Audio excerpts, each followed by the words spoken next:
Magandang lalaki ho ako. Kayo ho, kumusta kayo? Magandang lalaki ba kayo?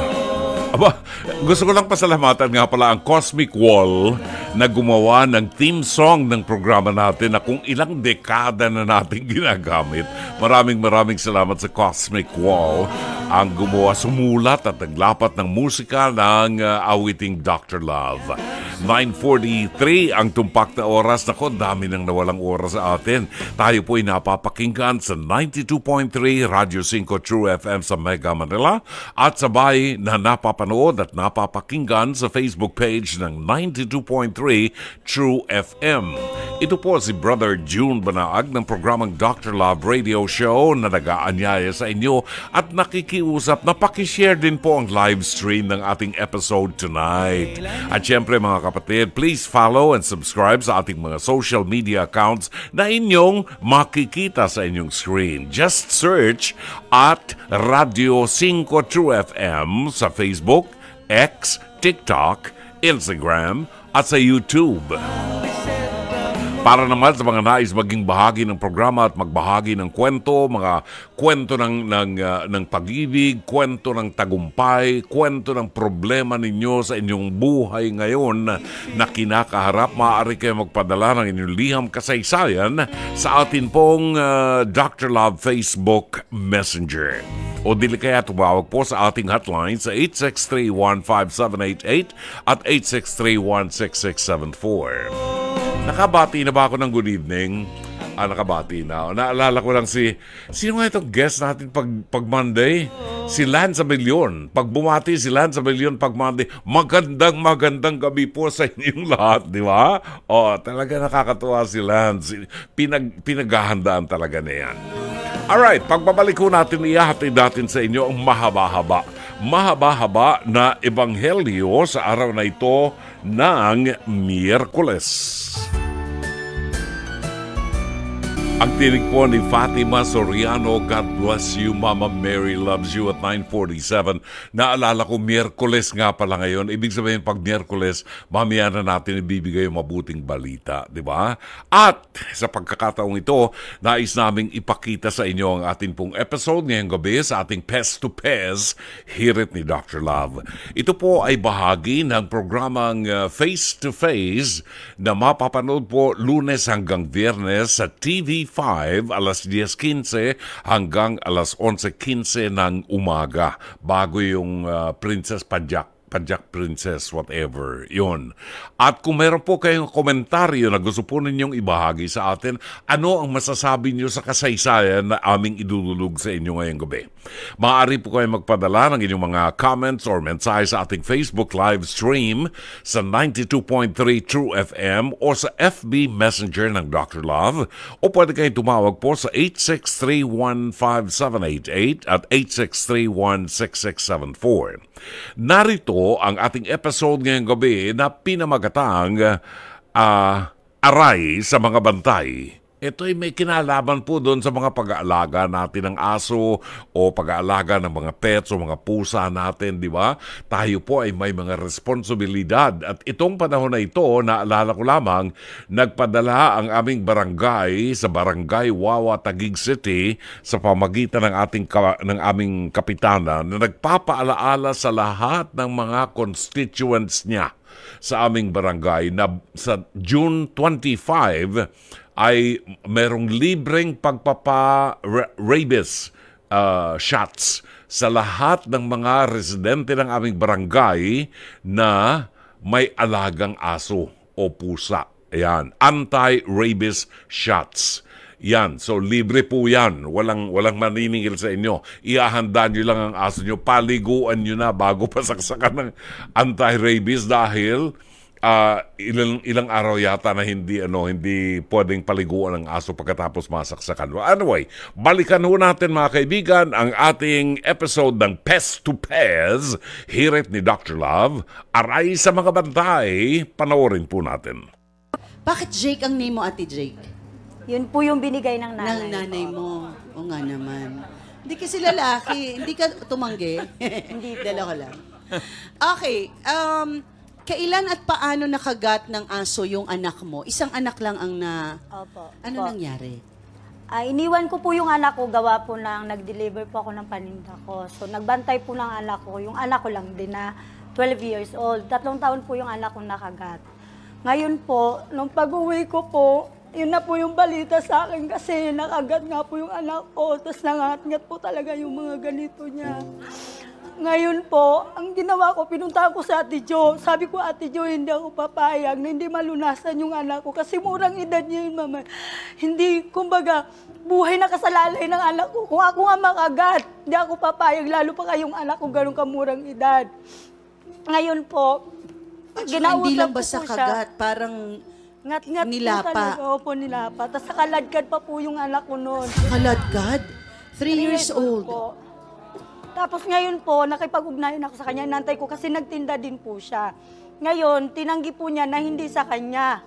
Kumbaga ako po nung una, nangusisa rin ako sa kapwa kabataan. Yung talagang report nila, tagang aso niya yung nakagat sa anak ko. Itong aso ba na ito ay pakalat-kalat lang? Opo, marami po talaga kung sa alaga, marami siyang alaga, 10 aso, 5 pusa.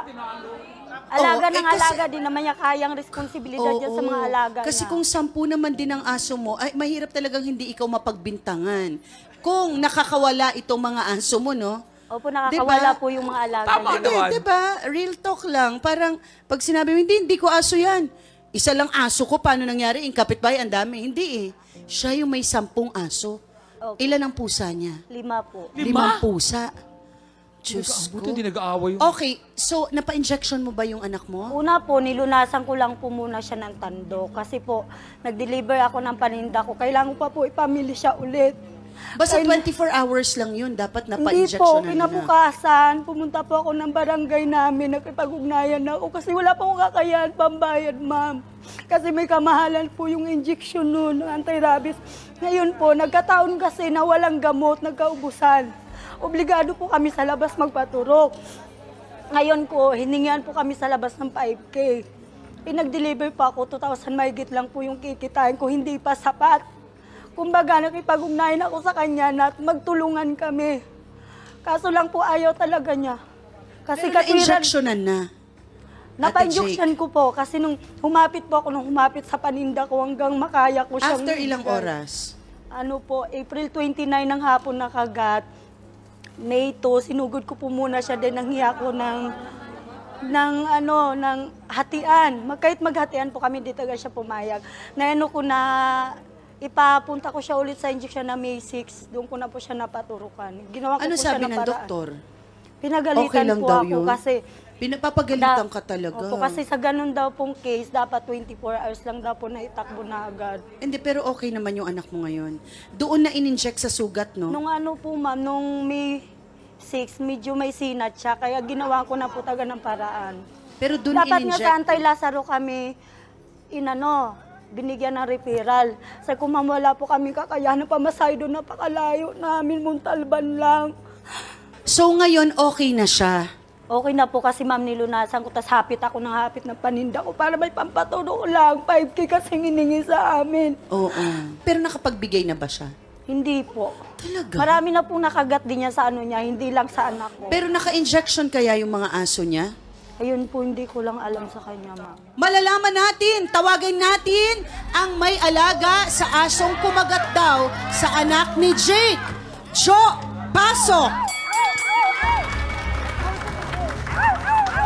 Ang kapal na pa mama! Ka! Eros ka!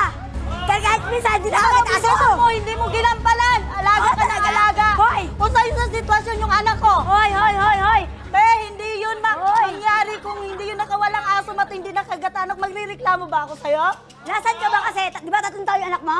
O ba't pinababayan? Nagtinda ako, binabantayan ko lang din sa Ate Jo, diretsahang tanong ho. Ayaw mo daw panagutan ang ginawa ng aso mo na kinagat ang anak ni Ate Jake. Totoo ba na ayaw mong panagutan yung pangangagat ng aso mo? Opo! Dahil may nakakita mo na hindi talaga aso ko nakakagat. Dahil yung aso nasa loob ng pamamahay ko. Ilan ho yung aso nyo? Bali, 5 po yung maliliit, 4 yung malalaki. Pero yan naman ay Nasa loob po ng bahay. Oh, pero may mga anti-rabies. Opo, naka-injection po yung mga aso ko. Hindi Meron nga. po, ma'am. O kasi pwedeng pwedeng magpapunta eh. Ang barangay merong pa-anti-rabies yan. Barangay ko, mismo. Every year, ha? Once a year. Pero kayo lang daw po kasi ang may ganun karaming aso doon. Marami rin pong aso sa labas ng, sa labas ng bahay ko. Marami rin sa, kasi, yun eh, squatter area, di ba? Marami rin may mga aso doon. Kaso yung aso ko lang tagang pinagbibintangan niya. Paano mo nasabing aso niya, Ate Jake? Kasi po yung galing po ko pagtinda, ngayon po yung salubong ng anak ko, ngayon po nangusisa ako sa labas, yun din yung sinasabi ng mga kapwa kabataan. Talagang aso niya po yung tinuturo. Wala bang CCTV doon sa lugar nyo? Wala po. Yung anak mo, 3 taon gulang na. Hindi ba nagsalita? Yun din po tinuro talaga ng anak ko, ma'am. Kaya mas lalo na ako naniwala kasi siya na yung nagturo. And, actually, Ate Jo, hindi natin ipipilit kasi dinedenay mo naman, no? Yes, ma'am. Mahirap yon. Pero kung nagkataon ba na kunwari lang na aso mo talaga at natuluyan yung bata, Magpapa-enjoy ako, ma'am, kung talagang aso ko talaga, ma'am. Pa-enjoy ako yung anak niya, pero talagang hindi ho yung aso ko. paano niyo po malalaman hindi Ma'am, may niyo naman nakakita nakita? naman po kasi, yung kapitbahay, di ba, nasa kapitbahay namin siya. Andun mismo yung mga iba rin nakakita na nagtitinda rin. Yung aso, nasa loob ho ng bahay ko, sir. Hindi, kaninong aso yung nakagat para... Aso ko ho yung Hindi, nakakagat. kaninong aso yung nakagat? Hindi ko rin alam kasi meron sa kapitbahay ho kasi namin. Sana kung para mapagtanggol nyo, sana inalam nyo yung aso para madala nyo yung aso. Yan po yung kumagat kasi nag-describe eh. Oo, tsaka buhay ho kasi yung pinag-uusapan natin.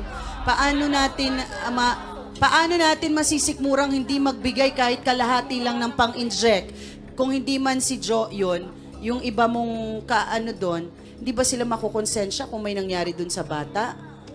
Kung hindi man lang sila nagbigay kahit kalahati lang, 'di ba? Kung may namatay na bata sa mga aso na 'yan. Mama Carla, human nature kasi, alam dito ng attorney. Bawa sa patayan, hindi po siya ang pumatay. Iba po ang pumatay. Siyempre, ituturo mo ngayon yung sino para makatulong ka dito sa ating natin, na lumalapit sa atin si ate, na tumulong kay John na hindi siya kumagat, tumigil lang sa pagsasalita. Sasabihin, hindi po aso nyo. Tapos wala nang follow-up na, sinong aso? Para makatulong, Ate Jo. Para iligtas yung pangalan nyo, sinong aso? Para mapuntahan Sir, may nyo. nakakita naman po, sir. Kasama ko rin po yung nakakita. At siya na lang po ang tanungin natin kung talagang alin po ang totoo. Sige, ayaw niya. Wala naman po kasi ako dun, sir. Kasi po ako ay nagtinda po din po ako ng araw na ng itlog. Kaya hindi ko po alam. Kung sino yung nakakagat. Pero kasi, pag napatunayan yon, Jo, na aso mo, magbabayad ka talaga. Alam ko po. Oo. At dapat noon mo ginawa. Kasi kung hindi mo nagawa at aso mo ay irresponsable kang nag-aalaga ng aso at nakakagat yung aso mo at namatay yung bata, maaari kang makulong. Kuya, Alam niyo, parang nature na ng mga Pilipino yung mag-alaga ng pets. Napakaraming mga kakilala ko na sa mga bahay nila mayroong mga asong alaga na, tinuturing na kapamilya. Sa isang tao na mahilig mag-alaga ng pets, either aso or pusa, dapat nating malaman yung responsibilidad ng bawat isa sa atin. Hindi porke nag-alaga ka, okay na. Meron tayong responsibilidad sa community. Kung hindi natin mapapangalagaan yung mga aso na maiwasan na makalabas ng bahay, lalo hindi natin na monitor, bilangin na lang siguro natin, ilimit natin yung aalagaan natin. Kasi may responsibilidad tayong malaki. Kapag nakakagat yan, malaking gastos, no? So, ang kaso natin ngayon kasi hindi pa po natin na-i-establish talaga ng mga aso niya yung nakakagat. Wala tayong witnesses. Siguro si attorney na magpapaliwanag nun. Pero ang tingin ko lang kasi madali nating akusahan ng iba, lalo kung maraming aso, maraming pusa. Pero ang kailangan dito para mapanagot natin sila, meron tayong ebidensya talaga na kanila yung nakakagat sa inyong. Ganun pa man, paalaala ko lang sa iyo, Jake, yung anak kasi ay sangayon sa iyo 3 years old nang nakagat ng aso. Parang masyadong napakabata para pawalan natin yung bata na 3 years old na walang nakabantay. So siguro ito isang panawagan din sa iyo at sa mga nanay, sa mga yaya na kinakailangan binabantayan natin yung mga anak natin. Hindi lamang pinakikinggan, kailangan nakikita natin. Aral na sa atin yan, ha? Maraming salamat, Mama Carla. Maraming salamat, Dr. Love. Walang anuman sa iyo, Mama Carla. Maraming salamat. Ito'y paalaala po sa mga magulang, lalo na kay Jake. Can you imagine, 3 taong gulang yung kanyang anak, nasa labas ng bahay, walang nagbabantay, dinangat-ngat ng aso. Ang problema, walang nakakita talaga na magpapatunay na aso ni Joe yung nakakagat. Iyon ang problema natin. Anyway, ang isang problema pa ho ay paghahatid sa inyo ng mabuting balita maya-maya pagkatapos po ng ating news break, ganap ng 10:00 ng gabi. Pagkain pang-espiritual, mga salita ng Diyos na nag-iiwan ng pag-asa, kapanatagan at kapayapaan. Pagkain pang-espiritual, hango sa bagong tipan ng banal na aklat. Pagkain pang-espiritual. Narito ang ating pagkain pang-espiritual sa araw na ito ng Miyerkules at 19 ng buwan ng Hunyo. Ang mabuting balita ay matatagpuan sa ika-6 na kabanata ng Ebanghelyo sang-ayon kay San Mateo, talata 1 hanggang 6 at talata 16 hanggang 18. Mag-ingat kayo na huwag gawing pakitang tao lamang ang inyong pamahagi sa mga kahabag-habag. Kung magkagayon ay hindi kayo tatanggap ng gantimpala sa inyong Ama sa langit. Kaya nga, kapag ikaw ay namamahagi sa mga kahabag-habag, huwag mong hipan ang trumpeta na nasa harap mo, gaya ng ginagawa ng mga mapagpaimbabaw sa mga sinagoga at sa mga daan. Ginagawa nila ito upang sila ay luwalhatiin ng mga tao. Katotohanan sinasabi ko sa iyo, tinanggap na nila ang kanilang gantimpala. Kung mamahagi ka sa mga kahabag-habag, huwag mo nang ipaalam sa iyong kaliwang kamay kung ano ang ginagawa ng iyong kanang kamay. Sa gayon, maililihim ang iyong pamahagi sa mga kahabag-habag. Ang iyong Ama na nakakakita sa lihim ay magbibigay ng gantimpala sa iyo ng hayagan. Kapag ikaw ay mananalangin, huwag mong tularan ng mga mapagpaimbabaw. Ito ay sapagkat gustong-gusto nilang manalangin habang nakatayo sa mga sinagoga at sa mga panulukang daan upang makita sila ng mga tao. Katotohanan ang sinasabi ko sa inyo, tinanggap na nila ang kanilang gantimpala. Ngunit kung ikaw ay mananalangin, pumasok ka sa iyong silid. Kapag naisara mo na ang pinto, manalangin ka sa iyong Ama na nasa lihim. Ang iyong Ama na nakakakita sa lihim ang magbibigay sa iyo ng gantimpala ng hayagan. Kapag kayo ay mag-aayuno, huwag ninyong tularan ng mga mapagpaimbabaw na pinapalungkot ang kanilang mukha. Ito ay sapagkat pinasasama nila ang anyo ng kanilang mga mukha upang makita ng mga tao na sila ay nag-aayuno. Katotohanan ang sinasabi ko sa inyo, tinanggap na nila ang kanilang gantimpala. Ngunit kung mag-aayuno ka, langisan mo ang iyong ulo at maghilamos ka ng iyong mukha. Sa ganoon, hindi makikita ng mga tao na nag-aayuno ka, kundi ang iyong Amang nasa lihim. Ang iyong Ama na nakakakita sa lihim ang magbibigay sa iyo ng gantimpala ng hayagan. Giliw ng mga kapatid, ang mabuting balita ng Panginoon. Pagkain pang-espiritual, mga salita ng Diyos na nag-iiwan ng pag-asa, kapanatagan at kapayapaan. Pagkain pang-espiritual, hango sa bagong tipan ng banal na aklat. Pagkain pang-espiritual. 15 minuto makalipas po ang 10:00 ng gabi at sapagkat Miyerkules ngayon, tuwing Miyerkules po, sinasamahan tayo ng ating panauhin at kaibigan ng programang ito all the way from San Diego, California. Let's welcome Miss Fatima Soriano na nagdiwang ng kanyang kaarawan last Wednesday, June 12. Welcome back, Fatima.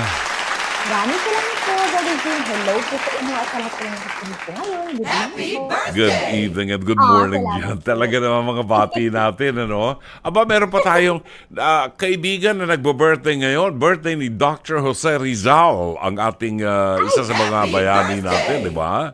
June Correct. 19. Brother June, ang special po na nagbe-birthday ngayon ay walang iba po kundi ang aking pong youngest sister po na si MM. Si MM naman? Talaga? Ayan, opo. Happy birthday, MM! Talaga Happy naman. birthday, Ano bang M. handaan natin? Meron ba tayong spaghetti? May spaghetti ba tayo? Pansit? Di ba? Kadalasan meron tayong spaghetti pag may birthday. Birthday din ng aking kaibigan si Mark Herrera. Ngayon ang kanyang kaarawan. Happy birthday, Happy Mark. birthday po. Oo, nakakatuwa naman. Timmy, tulungan mo nga kami. Napakahaba ng ebanghelyo pero ito'y tumatalakay sa parang humility, pagpapakumbaba, yung hindi tayo masyadong hindi masyadong pala pakita sa kaplastikan, gagawa tayo ng. Exactly, opo. Alam mo, naalala ko, Timmy, nung panahon yung COVID-19, di ba? Opo, yes. Dito sa Pilipinas, nung magkaroon ng COVID-19, may mga tao dito na pagkabubuti ng kalooban na gumawa ng community pantry. Alam mo, yung community pantry, naglagay sila mga itlog, mga sibuyas, mga whatever na pwedeng magamit ng kapwa na hindi ipinaalam sa marami. Oo, doon lang sa kanilang community. At nakakatuwa rin naman dahil yung mga taong nakabalita doon sa kabilang barangay, dyan sa Pineda, ito yung naging balita nung araw May mga nagpuntang 3 babae doon sa community pantry at may dala pang mga grocery bag na hinakot lahat ng itlog. 3 tray yata ng itlog yung hinakot. Wala nang tinira sa iba. Talagang magleleche flan yata sila no? Ganun yung ibang tao. Talagang sinamantala naman. Pero dito, ipinakita ng Panginoon sa atin na kung gagawa tayo ng mabuti, wag na nating ipaalam sa iba. No? Kung halimbawa may lumapit sa atin, humingi ng tulong, pinautang natin, huwag na natin kwento sa iba, di ba? Yes. Para lang, otherwise kasi, mababaliwala anong tawag doon term na yon? Mababaliwala yung ginawa nating mabuti. At saka yung patungkol sa panalangin, sabi ng Panginoon, pag nananalangin daw tayo, Opo. doon tayo sa loob ng kwarto natin. Yes. At doon tayo manalangin kapag tayo nag-iisa, di ba?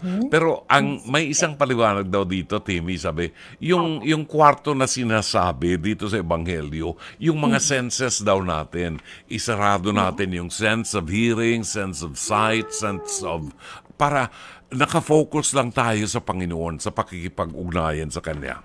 And of course, yung hinggil naman sa pag-aayuno na ito ay talagang isang bagay na lalo pagka panahon ng Kwaresma, ng Semana Santa, yung mga pag-aayuno, ito yung mga naaabuso ng ilan sa mga kasamahan natin at mga kaibigan natin na talagang kapag nagfa-fasting sila at nag-abstinence, pinamamalita nila, hoy, hindi pa ako kumakain. 2 araw na ako hindi kumakain, tubig lang iniinom ko. Parang gano'n. Sabi ng Panginoon, wag gano'n, wag mo nang paalam yung para nakikita natin dito, Timmy, yung nature ng tao na talagang payabang. What do you think? Opo Nakakalungkot po, Brother June, na totoo po yung sinasabi niyo. And yung word niyo po, na ilang beses yung nabasa kanina sa gospel, yung mapagpaimbabaw. Oo. Like, it stood up to me because yun yung mga tao siguro, mga kapatid natin na sadly, parang gusto natin nasa ibabaw, on top. You see them, you recognize them, sila ang iyong pinupuri, sila ang iyong pinapakinggan. And it's sad po, kasi kung gagawa ka ng mabuting gawa, kung ikay mag-aalay sa Panginoon ng panalangin or pag-aayuno, hindi pa gagawin mo ito dahil gusto mo sa puso mo, dahil gusto mong magpubay sa Panginoon, gusto mong makatulong, hindi para makakuha ng publicity, hindi, or to get recognized, Yes. or to get something in return. Opo. Kasi when you want something in return, yung gagawin mo, hindi yun pag-aalay, hindi yun paglilingkod, isa yung trabaho. Mm-mm. Siguro, di ba po, that's when we get paid, that's when we get something in May return kapalit. for our effort. You do it because you're expecting something in return. Yes, correct. Oo. Opo, naghintay ka ng kapalit. Pero kung gagawan tayo ng mabuti, sana po buong pagpakumbaba natin isipin na, bakit ako hihingi ng kapalit dito? Unang-una sa lahat ng binigay sa atin ng Panginoon, pag gumagawa ba siya ng mabuti sa atin, naghihintay ba siya ng kapalit mula sa oo. atin? He just keeps on giving. Pero tayo, lagi nating gusto na may makakakita sa ating mga ginagawa, may magla-like sa ipinost natin na pagtulong, na panalangin, na kung ano pa mang ginagawa nating maganda or kabutihan. And it's sad that we're in that culture right now where all that matters to us, what measures our self-worth is when we get recognized. Mhm. Kaso po sinabi dito sa ating ebanghelyo na pag ganun nakikilala na tayo, napapakita natin yung mga gawa natin at pinupuri tayo, nakuha na natin yung gantimpala natin na binigay ng mundo. Mhm. Paano naman po yung gantimpala na ibibigay ng Diyos Ama sa langit? Ano bang That is mahalaga? so much better. Oo. Ano bang mahalaga? Yung gantimpala ng daigdig o yung gantimpala ng Diyos sa mabuting ginawa mo? Amen, opo. At yung gantimpala ng Diyos, Brother June, mas maganda nga na makamit natin. Hayaan nyo na lahat ng kung anong pwedeng i-award sa'yo ng mundo. O yun na, hindi na natin kailangan yun. Ang gantimpala ng Diyos, the rewards that we will get in heaven are not like the earthly ones na lumilipas din. Pagdating ng bukas, gugustuhin pa natin, we want more recognition, more fame, more money. Oo. Pero pag sa gantimpala po ng Diyos Ama, wala ka nang nanaisin pa. Pagka nakuha mo yun, pagbalik mo sa Kanya sa langit na, anak, naging mabuti ka at naging mapagpakumbaba ka. Ngayon, ikaw ay magagantimpalaan ng dahil sa pagmamahal ko sa iyo at dahil sa iyong mga ginawa. Ay, ang sarap po nun. Kasi Oo. walang kahit anumang bagay o pagkilala na maibibigay ng mundo Mhm. ang makakatuwas sa maibibigay ng Ama sa langit. Alam mo, Timmy, ayokong isipin ng tao that we are being judgmental dito sa No, bagay na ito. Kundi ito ay isang Yes. paalaala sa atin ng Panginoon. Sa araw-araw na takbo ng buhay natin. That's why we reflect on the gospel every day That's dahil right. ito ang paraan ng Panginoon ng kanyang pagsasalita, pakikipag-ugnayan sa atin. Ito ang paalaala niya na minsan o kadalasan ito ang ginagawa natin. We only do things, lalo na yung mga may kapangyarihan, lalo yung mga malalaki ang mga pangalan na gumagawa ng mga bagay na ipinopost sa social media para malaman malaman ng tao. Kamakailan lamang, just recently, Timmy, meron ditong mga media content chubachenes na content creator na Yes. ang sabi nila ay tumulong daw doon sa isang lalawigan at mayayaman daw itong mga content creator na ito and everything. Pero gusto nila naka-post lahat sa sa social media. Ipakita talaga yung ginagawa, which is I think contrary to what the Lord wants. Pero kung tutuusin mo, ang tao pag nalibang, kaya nga sinasabi natin paalaala ito. Pag nalilibang ang tao, gagawin lang namin ito kapag kami mapapasalamatan, kapag kami ay, ma-feature naman sa isang programa sa telebisyon, o di ba, o mapanood man lang sa sa social media. What about Timmy, yung paraan ng pananalangin, sabi nga ng Panginoon,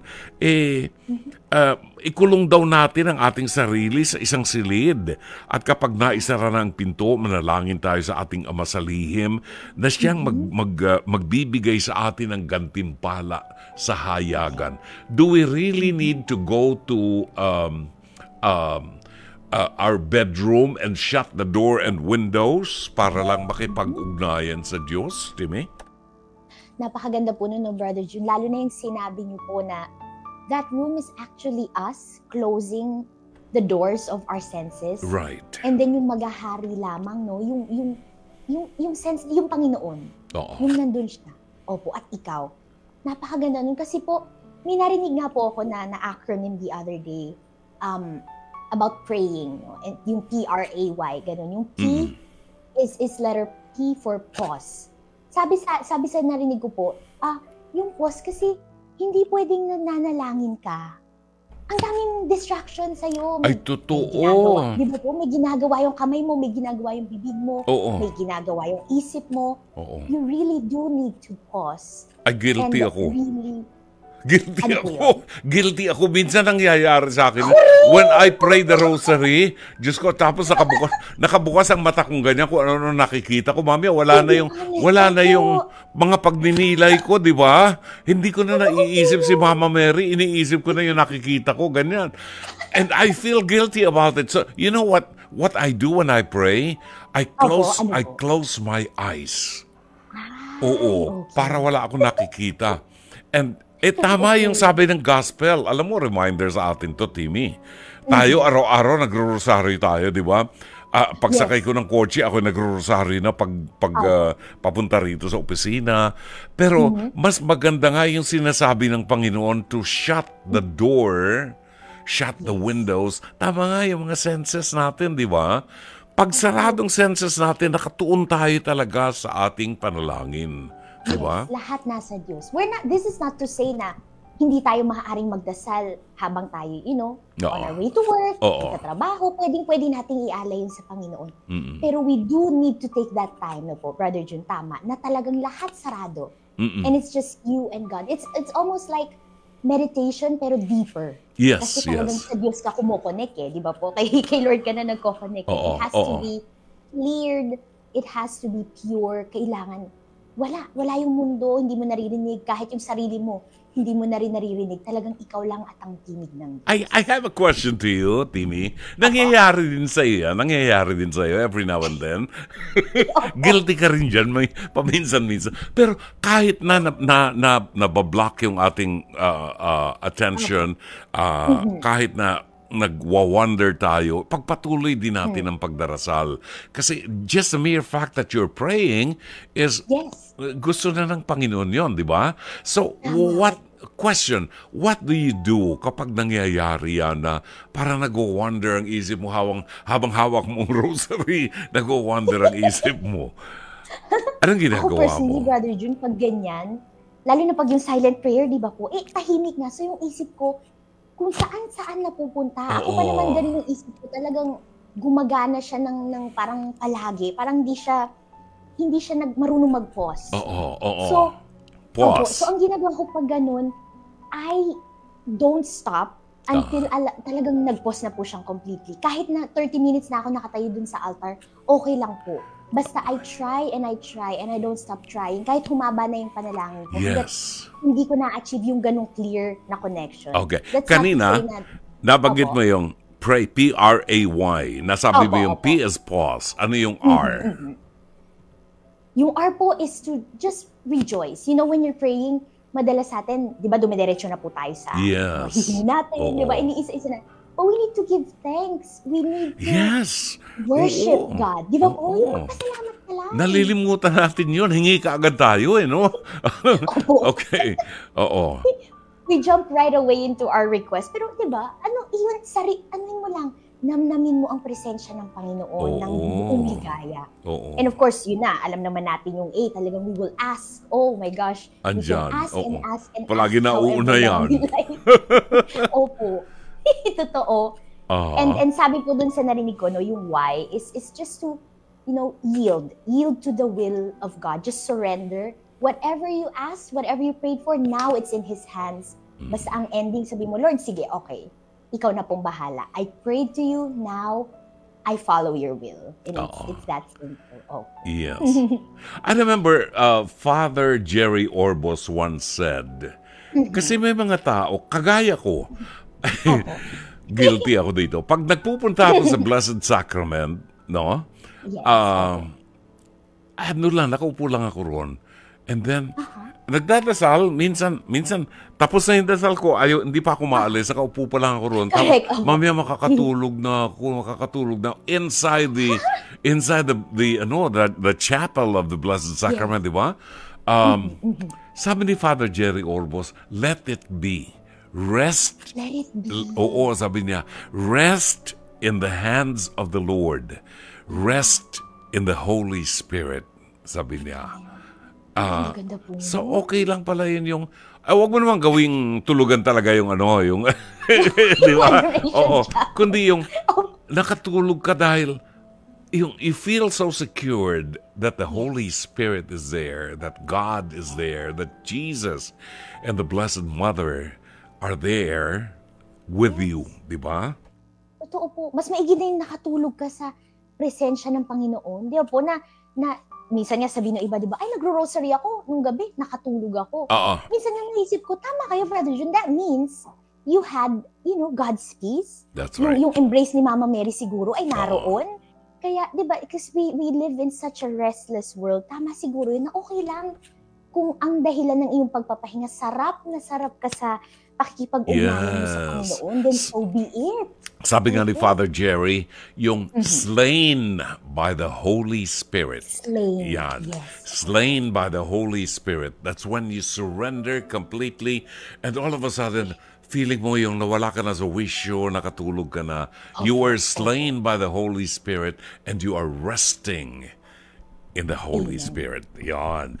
Napag-usapan natin ng prayer. Timmy, can you lead us in prayer para isama mo sa prayers natin yung intention natin na makilala natin ganapang Panginoon at magkaroon tayo ng sapat na panahon araw-araw to communicate and commune with God in our prayers. Timmy? In the name of the Father, and of the Son, and of the Holy Spirit. Amen. Lord Jesus, maraming salamat po. Thank you for being our God. Salamat po sa pagiging gabay namin, sa pagmamahal po ninyo sa amin at sa patuloy na pagbibigay sa amin. Even though sometimes, Lord, we ourselves lack the returns that we make to you. Lord, we live in such a chaotic and restless world. Kadalasan po nakakalimutan na namin na kumuha at gumawa ng oras upang kausapin kayo at makipag-ugnayan ng lubos at tunay sa inyo. Turuan niyo po kami, Lord, na buksan at linisin ang aming mga puso upang kayo lamang po ang aming mamasdan, marinig, mahawakan at maramdaman at malanghap at madama namin ng presensya po ninyo sa bawat naming pagnalalangin, maging sa aming pong mga araw-araw na gawain, sa aming mga pagtatrabaho, sa aming pagpulong. At nawarin po ang mga gawa namin ito, Lord, na inaalay po namin sa inyo, ay gawin namin ng taos sa aming puso, nang walang hinihintay na kapalit, kundi ang mabigyan ng punang pugay ang inyong pangalan at makilala kayo ng aming mga kapatid dito sa daigdig. Lord, teach us to always humble ourselves, for it is when we follow the path of humility that we see your face and that we have peace. Turuan niyo po kami, Lord, that there is a God. Mayroon pong Diyos na nagde-deserve ng lahat ng kaluwalhatian at papuri. At hindi po kami yun. Kayo lamang po at wala nang iba. So may we always strive to give you praise and worship you and give you honor in all the things that we do, especially po para sa aming mga kapatid na nangangailangan nito. Maraming salamat po, Lord Jesus. Thank you for your healing. Thank you, Holy Spirit, sa inyo pong patuloy na paggabay. And thank you, Mama Mary, sa palaging pagtuturo sa amin ng pagpapakumbaba and teaching us to surrender completely to God's will. Maraming salamat po, Lord Jesus. We trust in you and we love you. Amen. Maraming salamat, Fatima. Thank you. Hindi mo lang alam kung gaano kahalaga ka sa amin na makasama namin every Wednesday. At alam mo, pinagpapasalamat at pinupuri namin ang Panginoon sa pagbibigay ng pagkakataon na makasama ka namin para maunawaan namin ang kanyang mga salita. Alam ko na ito ang mission mo At ito ang dahilan kung bakit pinagkilala tayo ng Panginoon maraming taon na ang nakakaraan.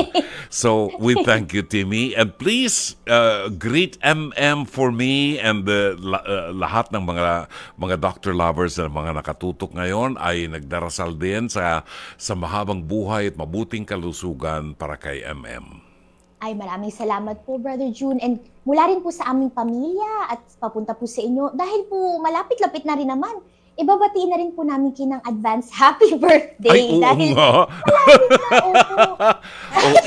Salamat po, Brother June, sa inyong, sa inyong pagmimisyon, sa inyong pagkalap ng mensahe ng Panginoon, sa paggabay din po sa aming lahat upang mapalapit kami sa Panginoon talaga. And Wednesday is always a special day and a blessed day because we get to reflect with you. Kaya happy birthday po. Thank Praying you. for your good health and peace in your Salamat. mind and heart. Kaya maraming salamat. Thank you, Timmy.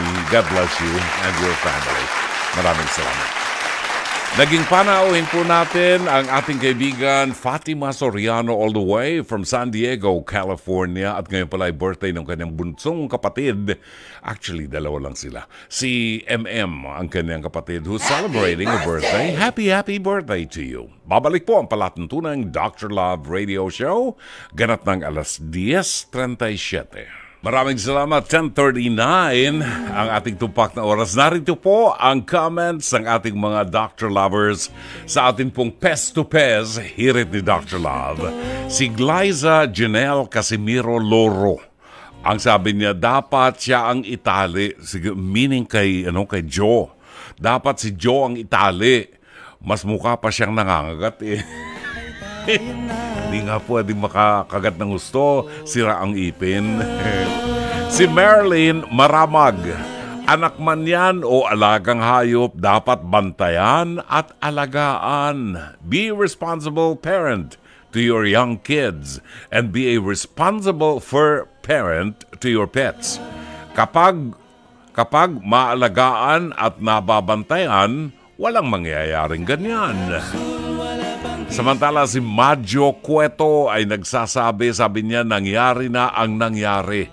Maghati na lamang ang magulang ng bata at ang may-ari ng pet sa gastusin sa check-up at gamot. Huwag nang magturuan. Yung bata kasi endihado sa sitwasyong ito. Totoo yan. In fact, yung nanay gusto kong pagalitan talaga eh. Can you imagine? Ang requirement ng doktor, pag nakagat ng aso o ng pusa o ng anumang hayop, yun ding araw, within 24 hours, kailangan dalhin sa doktor at masaksakan ng injection. Ay hindi, ilang araw pa nagdaan bago nadala dahil ang katwiran ay nagtitinda siya, gumagawa ng pera. Pwede ba yun? Hindi pwede yun. Kung kailangan isanla mo ang kaluluwa mo, di ba? Iniligtas mo yung anak mo. Ano ka? Si Chris Easy. Masarap maging fur parent pero hindi madaling mag-alaga ng aso't pusa. Bukod sa pagpapakain, may mga bakuna pa mga yan. Dapat saya at hindi perwisyo ang bigay nila sa atin. Yan. Well, pag nag-alaga ka talaga ng aso, ng pusa, whatever pet, talagang may gastos po. There was a time when I had Siberian Husky. Nung ako'y nasa Amerika, Siberian Husky ang aking aso. Isang Siberian Husky at saka isang Golden Retriever. Yung Siberian Husky, itinakbo ko sa hospital kasi walang ganang kumain. Alam, matalino yun eh. Parang Golden Retriever din. Alam mo, after several days, kinuha ng ambulansya sa bahay ko. Dinala sa hospital. Tapos na ICU, yung aso ko. After 2 days, pagkagaling ko sa simbahan, pag-uwi ko sa bahay, nagring ang telepono, sabi sa akin ng hospital, I'm sorry po, namatay si Jorgio. He passed away. Naku, alam mo, nalambot ang tuhod ko, umiyak talaga ako ng umiyak. Maghapon ako iyak ng iyak. Na-depress pala ako noon. Nagkaroon ng, yung virus, yung floating sa air na parvo. Ayun, nagkaroon ng parvo. Mahal na mahal ko yung aso. So dito sa Manila, hindi na ako nag-alaga ng asong malalaki. Nilagaan ko na lang dito mga maliliit, mga Shih Tzu, yan, Chihuahua, yan ang mga alaga ko.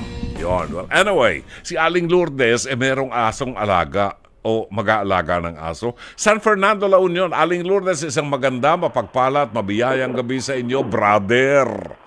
Isang mabiyaya at mapagpalang gabi sa iyo, brother, and happy Father's Day belated po. Ay, thank you very so much. Oo, thank you. Ikaw ay... Oh. Happy birthday na rin po sa advance. Ay, salamat. Yes po. Thank you. Ikaw ba may alagang aso? Wala po, pero naka-experience po ko ng nakagat ng aso na... Ay, talaga? Bayaw ko, nakagat po ng aso. Kasi nagbakasyon po ako sa amin nung nakarang linggo doon sa Pampagyan po. Yung bayaw ko po, pumunta po doon sa pinsan ko. Oo. Yung may kinuha lang daw po siya. Oo. Sa loob. Tapos hindi niya alam yata na natapakan niya yung aso at kinagat po siya. Ay, naku. Hindi naman po siya nagpa-injection. Aba, kailangan magpa-injection. Advice po namin siya na magpa-injection pero ayaw niya. Sabi naman niya. Oo. Pinadugo daw niya. Sabi niya, yun ang sinasabi niya. Pero mas safe yung yung binibigyan ng injection. Para yun ang pinaka-safe. Maliit lang po siya yung asong nakahigat. Oo. Maliit o malaki. May saksak, may injection, may shots o wala ang aso. Importante yun, kinakailangan masaksakan ka ng injection. Ina-advisean po namin siya na magpa-injection. Kasi sabi ko, 24 anong masasabi mo dito kay Joe, yung may-ari ng aso, tsaka kay Jake, yung nanay ng batang nakagat? Opo, ay irresponsibilidad mo naman yun na ipa-injection yung batang nakagat. Hindi nga na-prove na aso niya yun eh. Dinideny niya. Paano niya nasisiguro na hindi sa kanya? Nandun ba siya nung mangyari yun? Wala, pero nasa loob daw ng bahay ang aso niya. Oy, hindi natin po masabi yun na... Kay Joe, kay Jake. Jake? Si Jake. Hindi si Jake Bakod, Hindi si Jake Bakod. Si Jake, yung nanay nung aso. Nanay nung bata nakagat ng aso. Ano? Ay, dapat naman anihin mo talaga, pursigihin mo na mapa-injeksyonan yung anak mo. Oo. Opo, kasi delikado yan. Delikado talaga yan. Oo. Paging kumalat yung rabies na yan. Oo, tama. Opo. Dapat Lalo na ma-injection. 3 years old pa lang yung bata. Dapat naman, yung nanay naman, 3 years old pa lang yung bata. Bakit pinapayagan na sa labas ng bahay? Kaya nga po, dapat binabantayan yung mga ganyang bata na hindi nagpupunta-punta sa kung saan-saan. Oo. Kasi lalo na maraming mga asong gala din dyan Oo, tama. Well, anyway, maraming salamat, Aling Lourdes, ha? Thank you so much. Aling Lourdes ng San Fernando, La Union. Pagbabalik natin ang much-awaited na hinihintay tuwing Miyerkules ng mga deboto kay Padre Pio, ang panalangin para sa kagalingan kay Santo Padre Pio. Filomena, exactly 10:49 ang tumpak na oras. O nga pala, susunod ang panalangin para sa kagalingan kay Santo Padre Pio. Pinapaalala lang po natin doon sa mga makakasama po natin sa ating pilgrimage, sa ating Marian pilgrimage sa Europe on October 5 to 21. Isa sa mga pupuntahan po natin ay ang San Giovanni Rotondo, kung saan po nandoon sa simbahan ng Saint Mary of Grace ang hindi na agnas na katawan o bangkay ni Padre Pio, the incorrupt body of Padre Pio. Diyan po matatagpuan natin at makikita niyo po yon. We will have enough time para magkaroon ng reflections and prayers sa San Giovanni Rotondo. And then, from there, this will be on day 13 and day 14, tayo naman ay magtutungo sa Monte San Angelo na sanctuary. Ito'y simbahan po kung saan si Saint Michael the Archangel ay napakita hundred of years ago, napakita sa mga locals doon sa Monte Gargano, no? At kinonsecrate ni Saint Michael the Archangel, yung tawag dito, yung altar doon. That's the only altar in the world consecrated not by men, but consecrated by Saint Michael the Archangel. Ilan lang yan sa ating pupuntahan. Of course, we're going to the Vatican City and Sistine Chapel and everything. Makipag-ugnayan po kayo kay Miss Edna Calleja. Pwede kayong tumawag sa kanya or i-text po ninyo ang inyong email address kay Edna Calleja sa 0925-752-2230. Ulitin ko po. Edna Calleja, 0925-752-2230. Magkakasama po tayo from October 5 to 21 sa buong Europa na pupuntahan po natin at gagalugarin natin. Narito ang panalangin para sa kagalingan kay Santo Padre Pio. Panalangin para sa kagalingan kay Santo Padre Pio. Sa sandaling ito ng inyong panalangin, damahin niyo ang presensya ng Diyos. Ang presensya ng Diyos Ama, Anak, at ng Espiritu Santo. Damahin niyo ang presensya ng Diyos Anak, ang bugtong na anak ng Diyos, nagkatawang tao tulad mo. Buksan ang iyong puso. Ilahad sa Diyos ang lahat ng iyong mga sugat, ang iyong mga pangangailangan, at mga hinaing. Kasama ng iyong mga sugat sa puso, ng iyong mga pagdurusa at ng iyong mga pangangailangan. Ilarawan mo sa iyong isipan na ikaw ay nakatayo sa harap ni Padre Pio. Mahal kong Padre Pio, ngayon ay lumalapit ako sa iyo upang isama ang aking mga panalangin sa libu-libong mga panalangin na iniaalay sa iyo araw-araw ng mga taong nagmamahal at nagdedebosyon sa iyo sa buong daigdig. At dahil sa iyong pakikipagkaibigan sa Panginoon, dahil sa iyong pakikiisa sa nakapakong si Jesus, binibigyan niya kami ng kagalingan sa pamamagitan mo.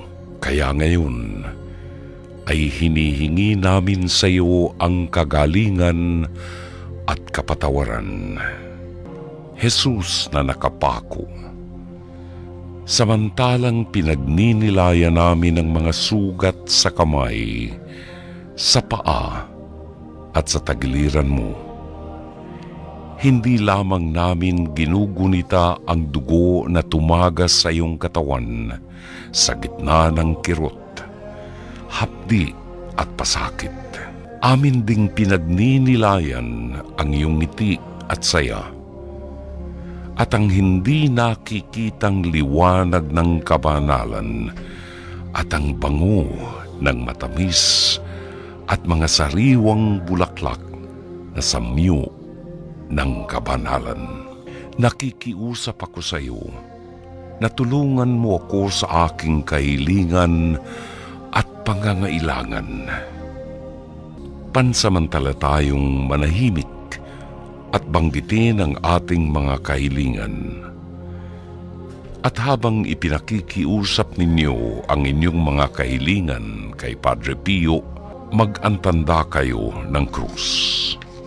Basbasan mo ako at ang mga mahal ko sa buhay sa ngalan ng Ama, ng Anak, at ng Espiritu Santo. Amen. Panalangin kay Santo Padre Pio. O Diyos, ipinagkaloob mo kay Padre Pio ng Pietrelcina, isang paring Kaputsino, ang dakilang pribilehiyo na makibahagi sa natatanging paraan sa paghihirap ng iyong anak na si Jesus. Ipagkaloob mo sa kanyang pamamagitan na matanggap ko ang katugunan sa aking mga panalangin. Ngayon ay banggitin ninyo ang inyong mga kahilingan.